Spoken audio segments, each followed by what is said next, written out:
આ વ્રતની શરૂઆત શ્રાવણ માસના પહેલા શુક્રવારે થાય છે। કોઈ તકલીફ હોય તો બીજા શુક્રવારથી પણ કરી શકાય છે। વ્રત કરનારે સવારે ઉઠીને નાહી ધોઈ દીપક પ્રગટાવવાનો છે।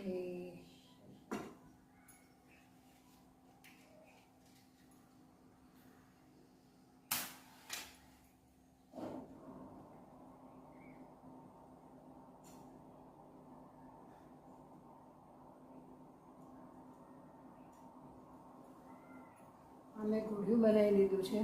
વ્હાઇટ કલરનું ઘોડિયું બનાવ્યું છે, એમાં ફૂલો મૂક્યા છે, કેમ કે આ બાળકોની રક્ષા માટે વ્રત કરવામાં આવે છે।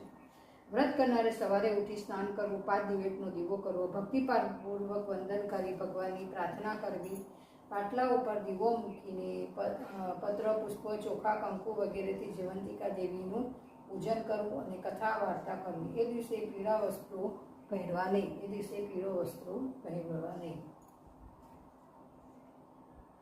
એ વખતે લલિત નામનો એક રાજા હતો। રાજાને રાણી હતી, એમનું નામ લલિતા દેવી।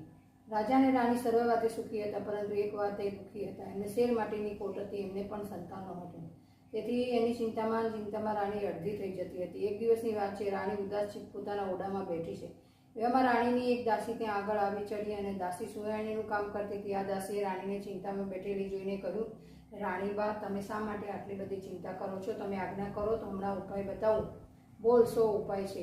દાસીએ ધીમેથી રાણીના કાનમાં કહ્યું, જુઓ રાણીમાં, ગામમાં બ્રાહ્મણીએ 5મો મહિનો જાય છે, તમે સર્વસ્વ ઢોંગ આજથી શરૂ કરી દો, પછી હું સંભાળી લઈશ। દાસીની આ વાત રાણીના ગળે ઉતરી નહીં અને પોતે સર્વ છે એવી વાત કહેવા માંડી। આ વાતને 7 મહિના વીતી ગયા। બ્રાહ્મણીએ મધરાતે તેડાવી, મધરાતે બ્રાહ્મણીને પુત્રને જન્મ આપ્યો। આ પુત્રને સાનામાના લઈ દાસી રવાના થઈ ગઈ।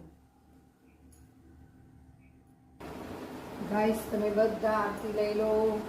ચલો, આજે જીવંતિકામાનું વ્રત મેં કર્યું છે, શ્રાવણ માસનો છેલ્લો સોમવાર, કેમ કે મને ટાઈમ મળ્યો નહોતો, એટલા માટે આરતી બી લઈ લો ગાઈસ, અને બધા જીવંતિકામાના દર્શન બી કરી લો, અને બધા મારી આ પ્રસાદી શીરો લઈ લો, કેમ કે આજે એકટાણામાં શીરો જ ખાવાનો હોય છે।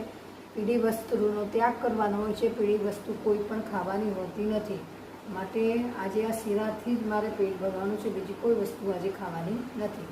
ઉપવાસ એટલે ઉપવાસ, એના પછી કાંઈ ખાવાનું નહીં, ઉપવાસ એને જ કહેવાય। આ જ્યોત કેવી લાંબી થઈ ગઈ છે, બધા આરતી લેજો ગાઈસ, જીવંતિકામાની આરતી લેજો બધા, અને બધા મોજે મોજ કરજો, રોજે રોજ કરજો, અને બધા જેટલા સબસ્ક્રાઈબ વધ્યા છે એટલા હજુ વધારે સબસ્ક્રાઈબ વધે, બસ